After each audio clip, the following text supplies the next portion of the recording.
Hey guys, किसी भी plant की अच्छी ग्रोथ के लिए टाइम से उसमें फर्टिलाइज़र देना बहुत ज़रूरी है, चाहे वो फ्रूट प्लांट हो या कोई फ्लावरिंग प्लांट हो। तो फर्टिलाइज़र के हमारे पास बहुत से विकल्प हो सकते हैं। वो नेचुरल फर्टिलाइज़र हो सकता है या कोई केमिकल फर्टिलाइज़र। अगर हम नेचुरल बात करें तो नॉर्मल लीफ कंपोस्ट और गोबर खाद ये बहुत ही कॉमन है।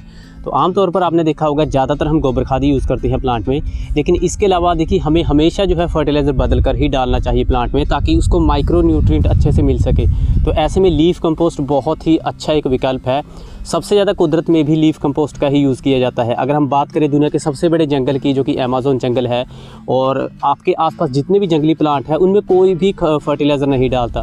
तो कुदरत द्वारा हमारा जो इकोसिस्टम है वो ऐसे काम करता है कि जो पत्ते हैं वो गिर जाते हैं, वहीं से कंपोस्ट तैयार होती है। तो लीफ कंपोस्ट से ही जो है पौधों को न्यूट्रिशन मिलता है। तो लीफ कंपोस्ट हम पूरा साल बना सकते हैं, क्योंकि हमारे यहाँ का जो क्लाइमेट है हमारे देश का, नॉर्मली हर प्रकार के पेड़ है, बहुत सी स्पीसीज़ है प्लांट्स की।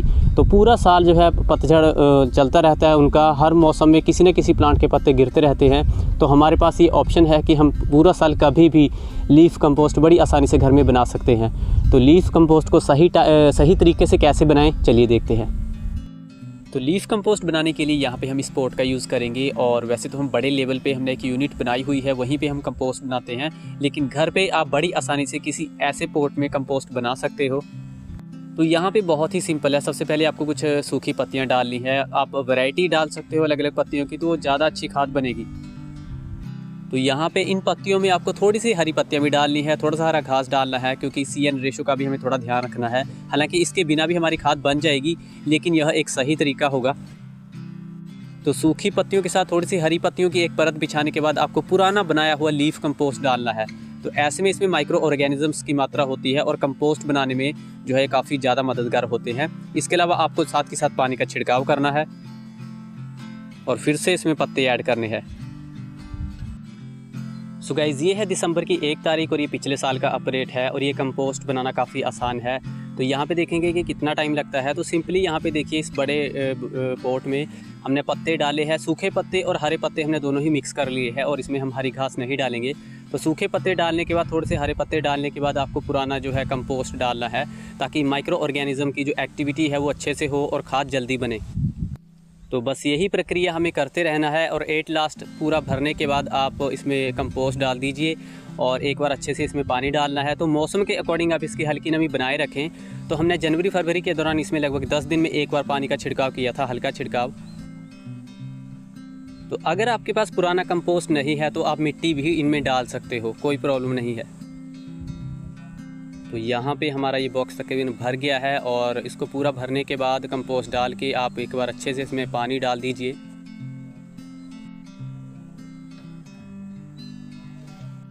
देखिए, हमें नॉर्मली करना क्या है, जैसे कि आपने देखा हम एक बड़े लेवल पे जो है लीफ कंपोस्ट तैयार करते हैं। तो आप एक छोटा पॉट ले सकते हो, कोई प्लास्टिक का पॉट ले सकते हो, लोहे का भी आप पॉट ले सकते हो, कोई प्रॉब्लम नहीं है। अगर आप लोहे का कोई बड़ा पॉट यूज़ कर रहे हो तो जो उसमें जंग होती है वो भी कंपोस्ट में मिक्स हो जाएगी, तो ऐसे में आयन की मात्रा भी थोड़ी बन जाएगी।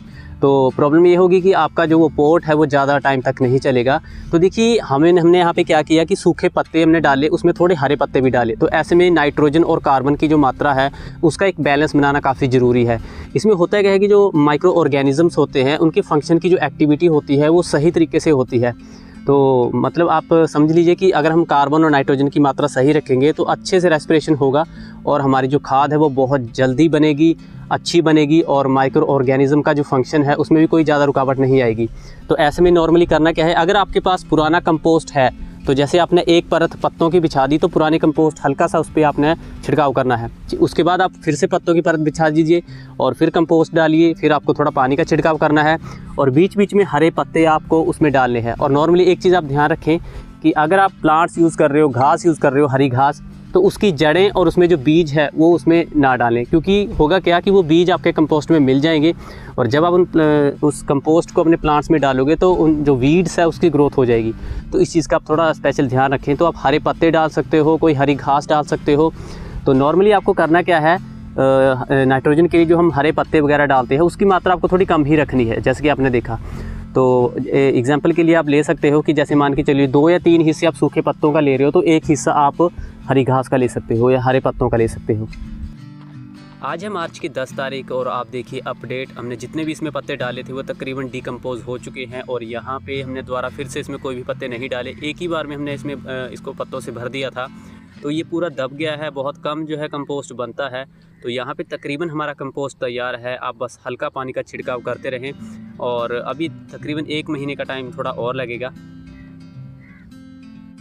सो गाइज़ फाइनली अप्रैल की 20 तारीख तक देखिए हमारा कंपोस्ट बिल्कुल तैयार है। और यहाँ पे देखिए नीचे दबे हुए जो पत्ते थे देखिए अभी भी थोड़ी शेप में है, लेकिन ये पूरी तरह से तैयार है। और आपको बस इनको हल्का क्रश करना है, इनको छानने की ज़रूरत नहीं है, एज इट इज़ ऐसे ही आप इनको अपने प्लांट्स में डाल सकते हो।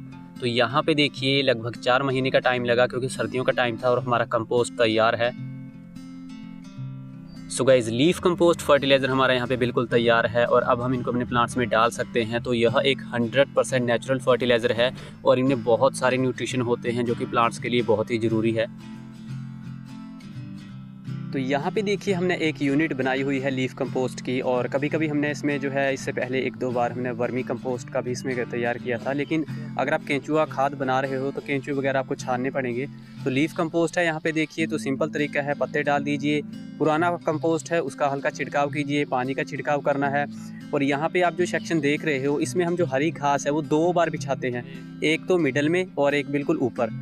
तो बहुत ही सिंपल है ये देखिए, बस हमें इनकी हल्की नमी बनाए रखनी है और कोशिश करें कि बारिश का पानी इसमें ना पड़े। देखिए होता क्या है कि बारिश के पानी में नॉर्मली जो केमिकल्स होते हैं एनवायरनमेंट में वो भी आपके लीफ कंपोस्ट में ऐड हो जाएंगे। तो आप मैनुअली ही आपको इनमें पानी डालना है और बस पत्ते डालते रहिए और आपका कंपोस्ट तैयार हो जाएगा। तो यहाँ पे हमने अलग अलग 2-3 प्लांट्स के पत्ते मिक्स करके इसमें डाले हैं। तो बस पत्ते डालने हैं, थोड़ा सा हरा घास डालना है या हरे पत्ते डालने हैं। इसके अलावा आपको पानी का छिड़काव करते रहना है। तो कुछ ही टाइम में आपका कंपोस्ट बिल्कुल तैयार हो जाएगा। तो गर्मियों के दौरान ये काफ़ी जल्दी बनता है, हालांकि सर्दियों में थोड़ा सा टाइम लग जाता है।